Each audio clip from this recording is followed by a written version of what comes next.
Linda, the tall white extraterrestrials do live in the 82G Eridani solar system, 20 light years from Earth.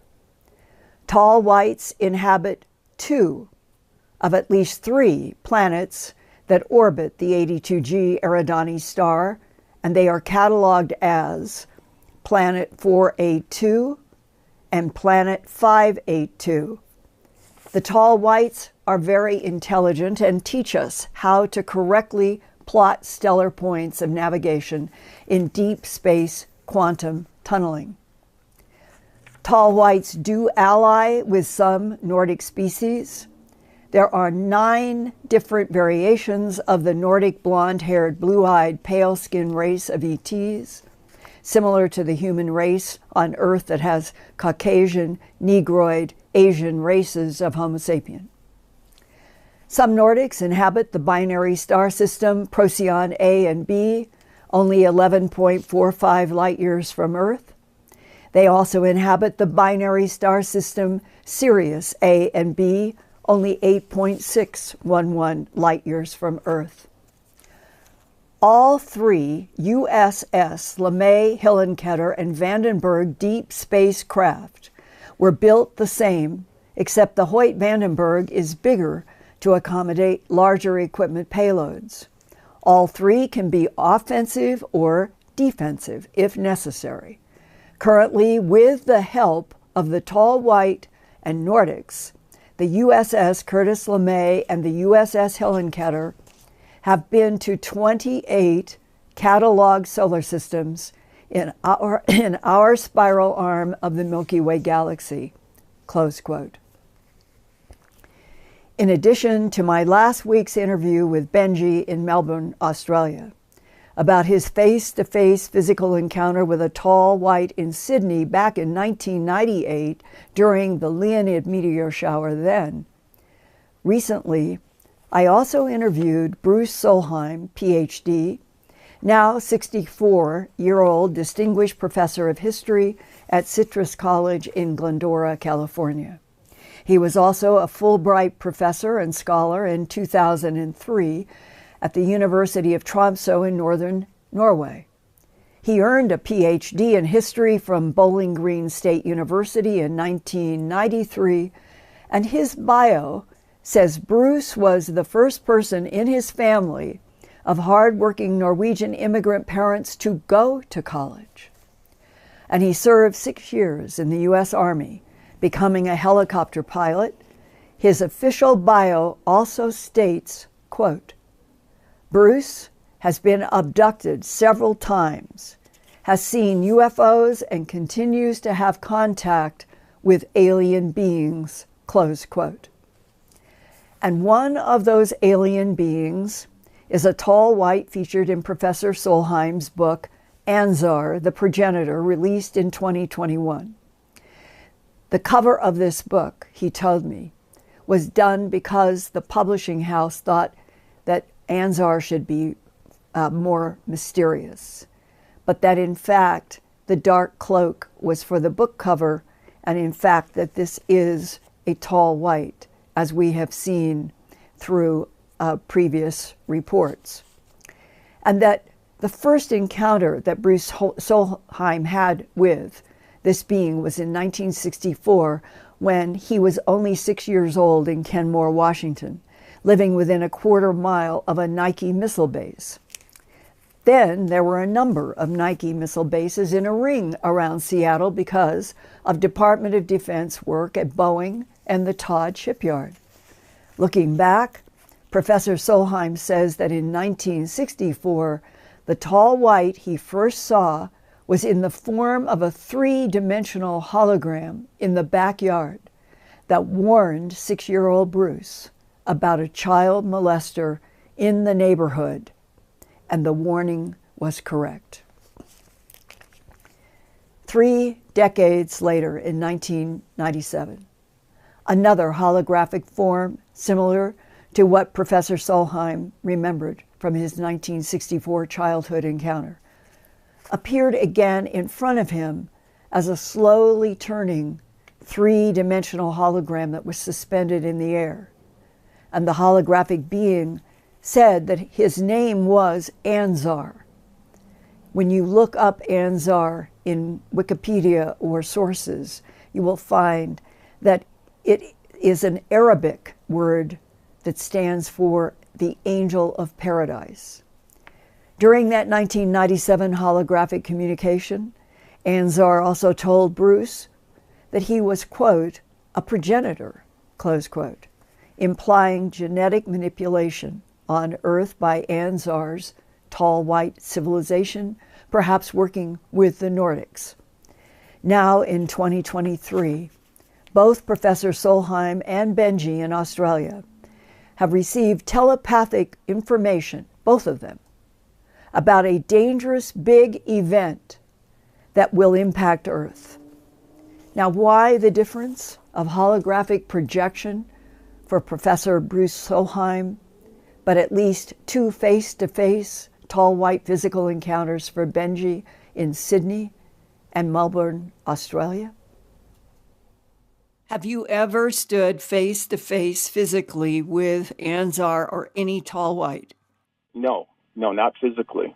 It's always in some type of form, some type of either thought form or a holographic type image. I can tell you this, that recently in my contact with Anzar, we've been talking about what he calls the big event. And there's noticeably, and I'm not the only one noticing this, there's a lot of retrocausality going on. There's a lot of weird things going on simultaneously that don't seem to make much sense. And everybody seems to be moving in opposite directions and not necessarily working together, whether it's here or in the world or wherever. What happens, my understanding is this big event, which is just the part here on Earth, is just part of a larger story. We're just a small part of a much larger cosmic thing that's going on. What is the big cosmic event that will impact us? Well, the projection of the conflict between different alien races has been spilling over onto Earth so that their conflict is causing things to happen here, different sides to be taken. Can you explain this? Because it reminds me of a sentence that was given to me by a Defense Intelligence Agency analyst in December of 1999. He said, Linda, World War II was an extraterrestrial war fought through human bodies. Is something like that now going on in 2023? Yeah, that's what is about to happen. And it's already rippled back into time, and people who are kind of sensitive to those ripples are picking up on it. I'll give you an example. On 9/11, me and probably a million other people who are very sensitive had terrible nightmares that morning. For me, I didn't see buildings. I just saw the world kind of starting to crumble. It was made of sand and everything was just crumbling apart. And I woke up in a panic. And then a couple hours later, it was 9/11, and that set off a series of events. Well, this big event is much bigger than that because it's not just here on Earth. And that's this retrocausality, because things move forward and backwards in time. The tall whites can move backwards and forwards in time, and they know then about this big event. Yes. What are the tall whites doing? What have they shown you is going to happen off planet and here? And what are they doing perhaps to counter it? Well, Anzar always tells me this involves what a lot of people in the intelligence agencies would know, that there's a new tripartite pact that is formed, mainly with China and Russia and Iran. But they have some help. It's not just them. Like from who? From reptilians, from insects? I'm not exactly sure which alien groups, but they can only help China and Russia and Iran. Can only help them so much. And so the tall whites and those that are supportive of trying to help us have to not only deal with their alien counterparts, but also with the people here on Earth who are being manipulated. It involves nuclear stuff. I've seen imagery in my visions of explosions. I hear them, I see them, I smell them. One time I had a vision of an explosion so powerful that it turned the sky into like a rainbow, But the rainbow was a rainbow of radiation emanating from the mountains and destroying the mountains and moving towards us, and there was really no place to hide. Have you seen what you think is a nuclear atomic explosion in the skies of the Earth? Yes. Where? It's in my vision. I was in some type of a military base while this was happening, and there were mountains in the distance, and that's where the rainbow emanations began and then moved like a wave towards us. And this is so beyond what I can really understand. Those are the images that I get, and I hear these things too. I hear explosions, and like I said, I can smell this kind of odd smell, ionization smell. And the images are so horrific that I want to not remember them. I don't want to acknowledge them, but I do write them down in my journal as best I can. Are you able to lay down at night and say, Anzar, I am seeing a nuclear explosion in the sky of Earth. Can you tell me if this is going to happen, when, or are you and the tall whites going to be able to stop it? Well, I have asked about it, and he always says things like there are many variables. He said you can't always predict when. The best you can do, the best I can do, is to prepare. What specifically has he been showing you? Can you go into details and explain that more? Yeah, what he has shown me in bits and pieces of this big event is that there's a physical war here in this dimension between us and the Chinese, especially, with the Russians helping as well, and Iran, which shouldn't come as a big surprise to people, But that is going to spiral out of control. It's going to start non-nuclear, and it's going to advance as one side begins to kind of fall behind or start to lose. They're going to have the option, the nuclear option. So that is what I'm seeing, and that is what I've been told is going to happen.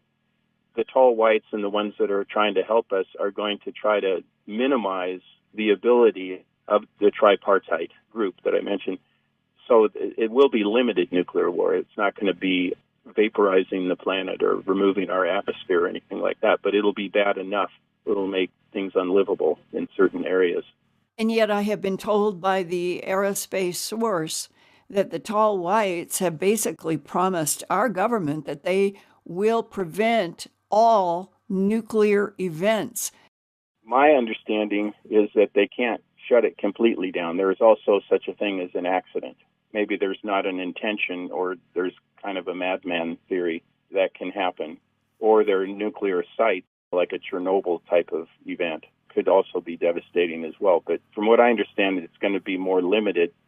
And this idea of free will, the idea that if they protect us from everything and do everything for us, kind of like a parent doing for a child, this is the way it was explained to me, that the child learns nothing.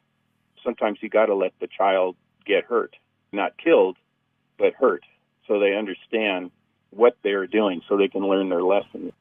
In your book, near the beginning, you have this quote: "Time is not an arrow, it is a boomerang," close quote. Mm-hmm. Can you explain that and apply it to where we are right now in April of 2023 with the whole planet worried about nuclear war? Yeah, so the idea of linear time versus time like a boomerang comes back, this circular version of time, that tomorrow is yesterday, and this idea that it's all connected, that everything is happening at once. And our concept is like an arrow, like you shoot an arrow, it goes in a certain direction. But really, it's more like a boomerang because it comes right back around. Has the tall white Anzar used words to you that we, meaning the tall whites, we can manipulate time well enough to stop or neutralize something like a potential nuclear war on Earth, because we do not want to see laboratory Earth destroyed? Well, they're doing what they can, but there is a limitation. And it's not that they can't stop it completely. It's just that there has to be an element of free will. Otherwise, we are under complete control, and that's the problem. That's the dilemma. You have to allow them to make mistakes, not let them make such serious mistakes that we wipe out the entire planet or wipe out all civilization. It'll be bad enough. That's my crude understanding. Do you have any visual impressions in your mind about the physical war that is taking place beyond Earth? Who is fighting who in this solar system and in the Milky Way galaxy and beyond? What ETs are fighting each other that it ends up causing war here on Earth as well? It seems clear to me, in my experience, that the reptilians are, to put it in our terms that I kind of understand, this good guys or bad guys or in-between guys, whatever, that the reptilians are not the good guys. Let's just put it that way. My experience that I've had with them, they're very powerful and very manipulative and not very friendly and don't seem to have our best interests at heart. So who they're helped by could be, I get this idea that there's some grays that are okay or more neutral, and then there are some that are more along with the reptilians. That's as far as I know. And what is the heart of the dispute among extraterrestrials that is leading up to this huge event that's dangerous? I think it has everything to do with this concept of free will. I think that's exactly what it's about. It's really between having free will or being controlled. And it kind of mimics, in some ways, our own terrestrial version of that. This idea of, do you want a free society or a completely controlled society? And I think even the so-called bad guys think that total control is the way to go, because you don't want humans or lesser creatures, as they might say, to have any free will. It kind of symbolically represented with how our terrestrial world is. There are those that think that a totalitarian system or an authoritarian system is more efficient, is better. And maybe they even think that's right. Maybe they don't think they're wrong. In fact, I know people who don't think that's wrong. Mm-hmm. Although every fiber of my being tells me that this idea of love and this idea of free will is extremely important to our soul and to the development of our soul and to our next evolutionary step. Ansar calls it a revelation. He doesn't call it disclosure. He calls it a revelation, which is very internal, very spiritual, of our soul, essence of who we are.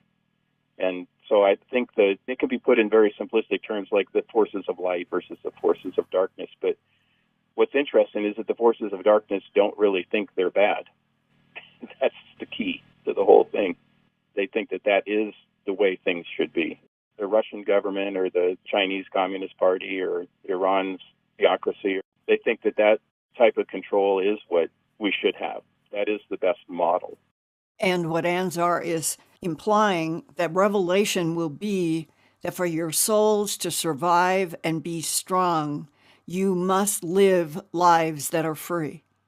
Yeah, and have that balance, obviously, that those that are out of control, that are just exercising their own free will without regard for other people, that's where the love part comes in.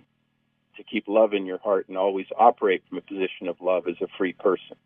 Free will doesn't mean you can go and do whatever you want to other people, because then you're defying this idea of love of self and love of others. And that's the very difficult balance that we all face, and that they're, I think, trying to help us in making this leap of consciousness. Not a leap of faith, but a leap of consciousness. Freedom comes with a price. So it's something that you can't take for granted, whether it's here on Earth or, I think, in the cosmos. A free person with discipline is what we're striving for in this leap of consciousness, realizing that where the boundaries are between your freedom of action and somebody else's freedom of action, and realizing that where one intermingles with the other, and that's the love part. If the tall whites showed up in front of you physically today, tonight, tomorrow, would you go with them onto their craft? Oh, sure. And you feel an alliance with them? Yeah. Well, it's an integration. That's what Ansar calls it, integration. And it was frightening at first. When I first started, in fact, the shaman who saw Ansar behind me at that meeting I was at talked about an integration. He said, that can be a very scary thing, a very dangerous step if you're not sure of who you're dealing with. And I said, well, I am sure, because he's been with me for a very long time. So I have a trust. I have a common history, and I feel a connection. He was asking about this integration, and I was very specific. I said, well, does that mean I no longer exist in my form that I am now and taking care of my family and all that? And he said, no, you're going to continue to exist. The integration comes at a higher level of consciousness. That's where it has to happen. And you have the impression that the tall whites move dimensions, that when they're here physically, they're in third dimensional matter, but that they go into other higher dimensions, and that's how they can move around the universe in what we would call seconds. Yeah, exactly. Yeah, I mean, that is not a barrier. And have you ever been with them on their craft, when it was doing dimensional leaps?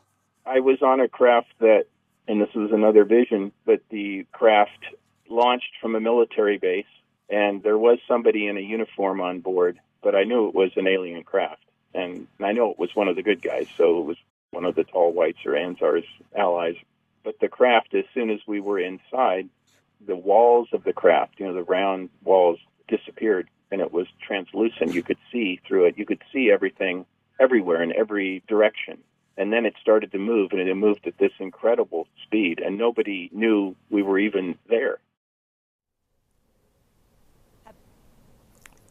Currently, the Federation of American Scientists reports, quote, estimated global nuclear warhead inventories in 2023 are in 9 countries that include Russia at 5,889, China at 410, the United States at 5,244, and so far, none reported publicly in Iran. May none of us on Earth ever see one of these horrible nuclear warheads exploding anywhere on this beautiful blue planet.